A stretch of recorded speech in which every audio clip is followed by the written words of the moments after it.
New developments on a very cold case stretching back decades. An Illinois judge setting a trial date yesterday for Jacqueline Greco. Her husband was shot to death in 1979 in his home in what appeared to be an unsolved home invasion. But all that changed more than 30 years later when authorities uncovered a recorded phone conversation between Greco and her sister, during which she allegedly implied that the whole thing might have been staged as part of a murder plot. Let's bring in Wendy Patrick, veteran prosecutor and trial attorney, and Brian Claypool, criminal defense attorney. Welcome to both of you.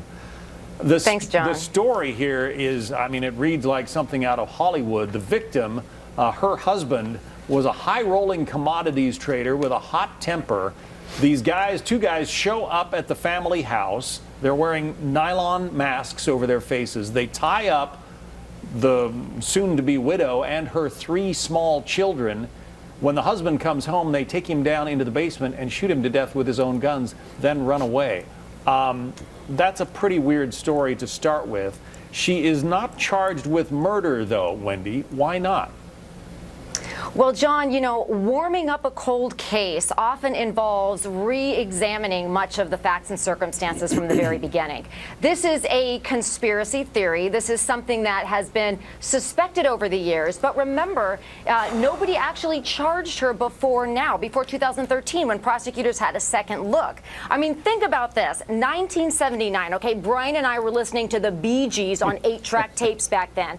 That is how long ago this murder occurred. Yet justice delayed is not justice denied, and all of the forensics, all of the evolution that's happened with some of the technology that is going to come into play, including the use of actual statements, is going to help, and that's why this case was finally set for trial. Well, the plot gets a little thicker. Apparently on the night after her husband was murdered in their home, she had a pool party, and one of the people who was attending was a Chicago detective who married her, moved in with her a week later and married her 4 months later. Now, they have since divorced.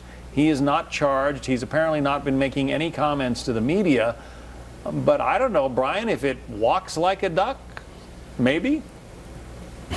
Well, John, first of all, I was listening to REO Speedwagon, not the Bee Gees. Okay. Sorry, Wendy. Good to get that ironed out. Hey, John, this is not cold case justice. This is save face justice. This is a police department and a prosecutor who couldn't solve a crime. You've got 30, 40 years. They couldn't find the 2 killers that actually killed her husband, and now they're trying to manufacture a charge 40 years later. This is like a political playground for prosecutors that are playing roulette with innocent lives. It has to stop. If you parse the onion here, you don't find anything underneath, John. There's no forensic or physical evidence that links her to the crime. And Wendy made a good point.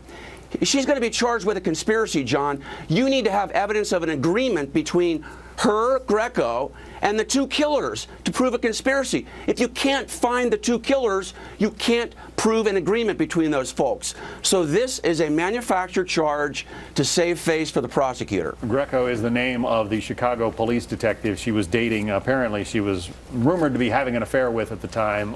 He moved in with her a week after the killings.